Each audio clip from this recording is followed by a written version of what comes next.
कांग्रेस नेता और लोकसभा में विपक्ष के नेता leader of opposition Rahul Gandhi का एक बयान इन दिनों सुर्खियों में है, जिसमें उन्होंने दावा किया है कि लोकसभा में उनके हालिया चक्रव्यूह वाले भाषण को देखते हुए प्रवर्तन निदेशालय यानी ईडी द्वारा उनके खिलाफ छापेमारी की योजना बनाई जा रही है। ये विचित्र बात कही गई है। अपने सोशल मीडिया प्लेटफॉर्म एक्स पर उन्होंने पोस्ट करते हुए यानी राहुल गांधी ने यह आरोप लगाया है कि उन्हें ईडी के ही सूत्रों से ये जानकारी मिली है कि केंद्रीय जांच एजेंसी उनके खिलाफ छापेमारी की योजना बना रही है, यानी कि रेड हो सकती है। जिस पर कल यानी गुरुवार को राहुल गांधी ने एक्स पर पोस्ट करते हुए लिखा कि जाहिर है दो में से एक को मेरा चक्रव्यूह वाला भाषण अच्छा नहीं लगा। ईडी के अंदरूनी सूत्रों ने मुझे बताया है कि छापेमारी की तैयारी हो रही है। मैं ईडी का खुली बाहों से इंतजार कर रहा हूं, चाय और बिस्कुट मेरी तरफ से। इसके साथ ही राहुल गांधी ने अपने इस पोस्ट में प्रवर्तन निदेशालय के आधिकारिक एक्स हैंडल को भी टैग किया। लेकिन राहुल गांधी के इस पोस्ट के चलते एक बार फिर से अब राजनीति है वो तेज हो चुकी है, क्योंकि ये आरोप लगाया गया है, इसका कोई आधार नहीं बताया गया है, कोई सूत्र नहीं बताया गया है। केवल आरोप इस तरीके से लगाना, वो भी सरकार पर, इस तरीके से अब वो जवाब ही आ रहा है कि कहीं आम आदमी पार्टी भी इसी तरीके से कहती थी कि भाई मेरे पर कार्रवाई होगी, लेकिन अंततः जब वो हो गई तो क्या वो गलती छुपाई जा सकती है? बड़ा प्रश्न है, जनता पर छोड़ते हैं। लेकिन खबर को मैंने आपको बता दी, अब इसका पक्ष जानिए दिव्या से।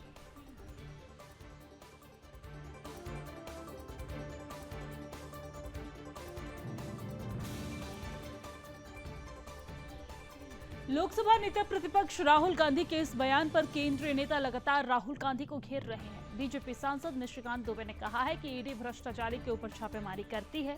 अगर उन्होंने भ्रष्टाचार किया है तो ईडी छापेमारी करेगी, भ्रष्टाचार नहीं किया है तो छापेमारी नहीं होगी। आखिर कांग्रेस नेता राहुल गांधी को किस बात का डर है, या उन्होंने ऐसी कौन सी गलती की है कि जिससे उन्हें ईडी की चिंता सता रही है? वहीं केंद्रीय मंत्री गिरिराज सिंह ने राहुल गांधी के दावे पर पलटवार करते हुए कहा है कि ये देश का दुर्भाग्य है कि राहुल गांधी संवैधानिक पद पर नेता प्रतिपक्ष है।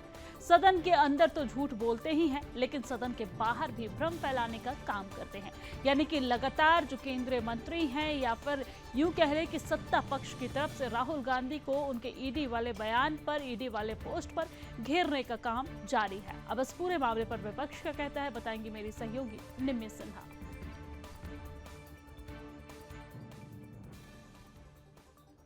अपने मुंह मियां मिठो, ईडी तो चोर के ऊपर रेड करती है ना, भ्रष्टाचारी के ऊपर रेड करती है। यदि उनको लगता है कि उन्होंने भ्रष्टाचार किया है तो ईडी रेड करेगी, लेकिन यदि उन्होंने भ्रष्टाचार नहीं किया है तो ईडी किस बात के लिए रेड करेगी? कारण यह है कि वायनाड में कांग्रेस के कार्यकर्ता फेल हो गए हैं, कांग्रेस फेल हो गई है, कांग्रेस की नीतियां फेल हो गई हैं, और जो इंडी गठबंधन है उसकी सरकार है। आज यदि भारत सरकार नहीं होती तो वायनाड में जो है लोगों का जान नहीं बचता। जिस आरएसएस को गाली दे रहे हैं वो उस आरएसएस के वॉलंटियर उसमें लगे हुए हैं। मैं समझता हूं देश का दुर्भाग्य है जो राहुल गांधी संवैधानिक पद पर एलओपी हैं, सदन चल रहा है, सदन के अंदर तो झूठ बोलते ही हैं, सदन के बाहर भी भ्रम फैलाने का काम किए हैं। उन्हें चुनौती देता हूं कि वो बताएं कि कौन अधिकारी उनको फोन किया है। ये शर्मिंदित हैं, दुनिया से जात का पूछते, अपना जात बचाने से।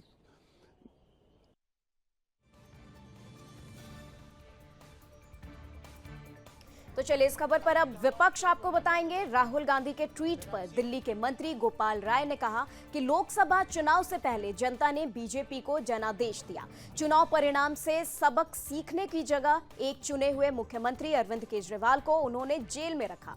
सीबीआई का कांटा फंसाकर उन्हें जेल में रखा गया। राहुल गांधी विपक्ष के नेता हैं और बीजेपी अगर उनके खिलाफ ये षड्यंत्र रच रही है तो ये प्रमाण है कि बीजेपी अपनी तानाशाही के जिद पर अड़ी हुई है। शिवसेना सांसद प्रियंका चतुर्वेदी ने प्रतिक्रिया देते हुए कहा कि जब सरकार डर जाती है तो वो ईडी और सीबीआई को आगे कर देती है। हम लगातार इस बात पर चर्चा कर रहे हैं कि ये सरकार ईडी, सीबीआई और आयकर के माध्यम से कैसे अपना एजेंडा चलाती है। तो देखिए यहाँ पर विपक्ष जो है वो सरासर जो केंद्र सरकार है उस पर सीधा निशाना साधते हुए कह रही है कि जब सरकार डर जाती है तो वो ईडी और सीबीआई को आगे कर देती है, और जिस तरह केजरीवाल पर ईडी सीबीआई बैठाई गई उसी तरीके से अब राहुल गांधी पर ईडी और सीबीआई की जांच बैठाई जाएगी।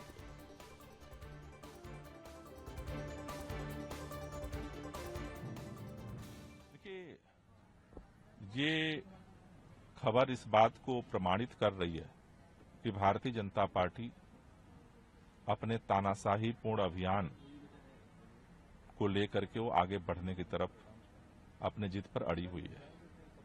लोकसभा चुनाव से पहले देश की जनता ने जनादेश दिया भाजपा को कि देश के लोगों को लोकतंत्र की, संविधान की हत्या पसंद नहीं है। विपक्ष के लोगों पर जिस तरह से टारगेटेड तरीके से एजेंसियों का दुरुपयोग हो रहा है वो पसंद नहीं है। लेकिन चुनाव परिणाम से भी सबक सीखने की जगह जिस तरह से आज पूरे देश के अंदर एक चुना हुआ मुख्यमंत्री अरविंद केजरीवाल को उन्होंने जेल में रखा हुआ है, ट्रायल कोर्ट ने जमानत दे दिया, सुप्रीम कोर्ट ने जमानत दे दिया, फिर भी सीबीआई का कांटा फंसा करके उनको जेल में रखा गया है। और अब देश के विपक्ष के नेता हैं राहुल गांधी जी, उनके खिलाफ अगर षड्यंत्र भाजपा फिर शुरू कर रही है तो ये इस बात का प्रमाण है